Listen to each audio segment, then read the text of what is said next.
कभी सोचा है कि ये दुनिया, ये पूरा यूनिवर्स कुछ अनकहे नियमों पर चलता है? आज हम उन्हीं नियमों की दुनिया में गहराई तक उतरने वाले हैं। हम सब मिलकर भौतिक माप यानी फिजिकल मेजरमेंट की दुनिया को एक्सप्लोर करेंगे। एक ऐसी दुनिया जो हमारे चारों ओर मौजूद हर चीज को समझने की चाबी है। चलिए एक सवाल से शुरुआत करते हैं। सोचिए जरा, एक छोटी सी चूक, कैलकुलेशन में एक मामूली सी गलती, और देखते ही देखते $125 मिलियन का एक पूरा का पूरा प्रोजेक्ट राख हो जाए। क्या ऐसा मुमकिन है? जी हां, बिल्कुल, और ऐसा हो चुका है। बात है 1999 की। नासा का मार्स क्लाइमेट ऑर्बिटर मंगल ग्रह के पास पहुंचने वाला था। सब कुछ बिल्कुल प्लान के मुताबिक चल रहा था, लेकिन तभी एक बहुत बड़ी गड़बड़ हो गई। हुआ ये कि एक टीम मीट्रिक सिस्टम का इस्तेमाल कर रही थी और दूसरी टीम इंपीरियल सिस्टम का। बस यूनिट्स के इस छोटे से फर्क ने ऑर्बिटर बोस के रास्ते से भटका दिया और वो मंगल के वायुमंडल में जलकर खाक हो गया। ये $125 मिलियन की एक ऐसी याद है जो हमें बताती है कि जब हम फिजिकल दुनिया को नापते हैं तो नियमों को मानना कितना कितना जरूरी है। तो इतनी बड़ी, इतनी महंगी गलतियों से बचा कैसे जाएं? इसका जवाब है एक यूनिवर्सल भाषा बनाकर।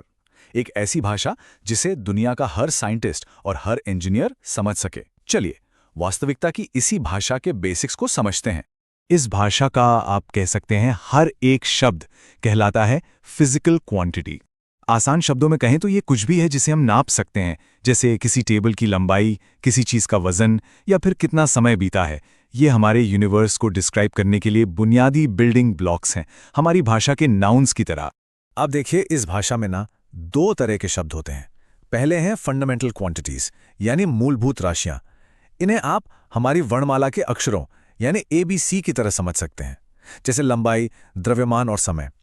ये सबसे बेसिक है। फिर आती हैं डिराइव्ड क्वांटिटीज, जो इन अक्षरों को मिलाकर बने शब्दों की तरह हैं, जैसे स्पीड, जो लंबाई को समय से डिवाइड करके बनती है। ये छोटा सा फर्क हमें मुश्किल से मुश्किल आइडियाज को भी इन्हीं बेसिक टुकड़ों से बनाने में मदद करता है। तो अगर क्वांटिटीज हमारे शब्द हैं तो SI यूनिट्स हैं हमारी ग्रामर। ये वो रूल्स हैं जिन पर पूरी दुनिया सहमत है। मीटर, किलोग्राम, सेकंड, ये यूनिट्स पक्का करती हैं कि जब जापान में कोई साइंटिस्ट 1 मीटर की बात करे तो ब्राजील का साइंटिस्ट भी ठीक वही मतलब समझे। यही वो मानकीकरण या स्टैंडर्डाइजेशन है जो मार्स ऑर्बिटर जैसी महंगी गलतियों को दोबारा होने से रोकता है। ठीक है, तो अब हमारे पास अपनी भाषा है क्वांटिटीज और यूनिट्स। लेकिन हम इन सिद्धांतों को असल दुनिया में कैसे इस्तेमाल करते हैं? हम असल में मापते कैसे हैं? इसके लिए हमें चाहिए टूल्स यानी उपकरण। चलिए देखते हैं कि ये सब प्रैक्टिस में कैसे काम करता है। किसी भी मापने वाले टूल की ना एक बहुत ही जरूरी प्रॉपर्टी होती है, जिसे कहते हैं लीस्ट काउंट या अल्पतमांक। इसका सीधा सा मतलब है वो सबसे छोटी माप जो कोई उपकरण सही सही ले सकता है। जैसे एक नॉर्मल रूलर शायद 1 मिलीमीटर तक नाप सकता है, लेकिन एक वर्नियर कैलिपर जैसी चीज उससे भी कहीं छोटी वैल्यूज नाप सकती है। नियम बहुत सरल है।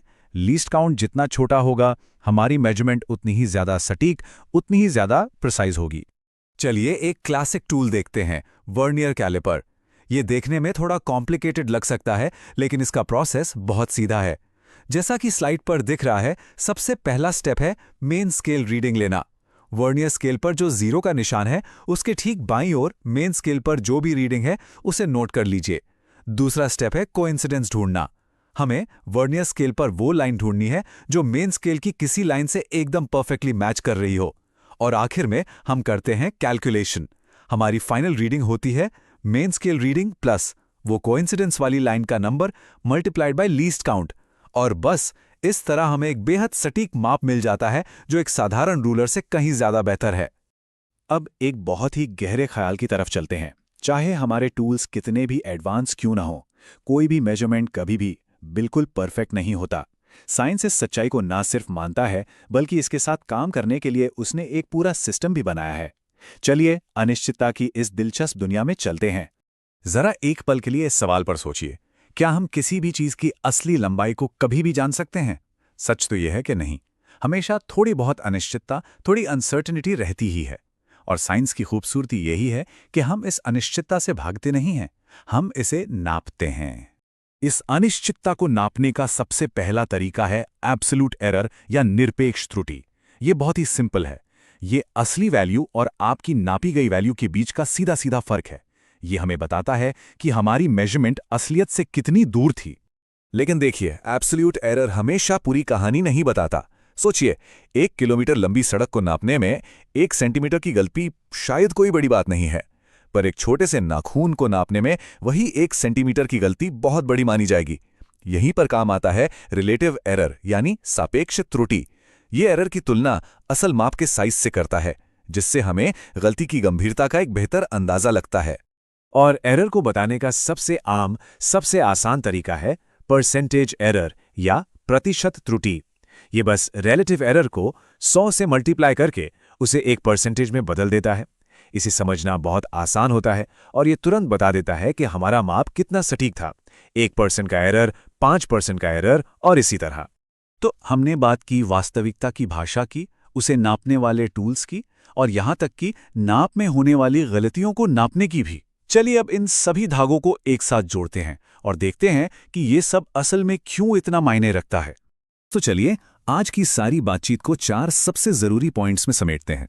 पहला, एसआई यूनिट्स जैसी एक स्टैंडर्ड भाषा साइंस और इंजीनियरिंग के लिए बहुत जरूरी है। दूसरा, हर टूल की अपनी एक लिमिट होती है जिसे हम लीस्ट काउंट से जानते हैं। तीसरा, और ये बहुत जरूरी है, साइंस में एरर का मतलब कोई मिस्टेक नहीं है, ये अनिश्चितता का एक ईमानदार माप है। और चौथा, उस अनिश्चितता को समझना और नापना खुद मेजरमेंट लेने जितना ही जरूरी है।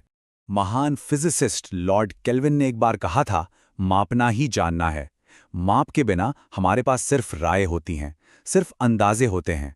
मेजरमेंट ही वो प्रोसेस है जो साइंस को अनुमान से फैक्ट में बदलता है। यही हर तरह की तरक्की की नींव है। और मैं आपको इसी एक आखिरी सवाल के साथ छोड़कर जाना चाहती हूँ। अगर साइंस की पूरी इमारत मेजरमेंट की नींव पर खड़ी है, और जैसा हमने देखा कोई भी मेजरमेंट कभी भी पूरी तरह से परफेक्ट नहीं हो सकता, तो ये हमारी ज्ञान की खोज के बारे में क्या कहता है?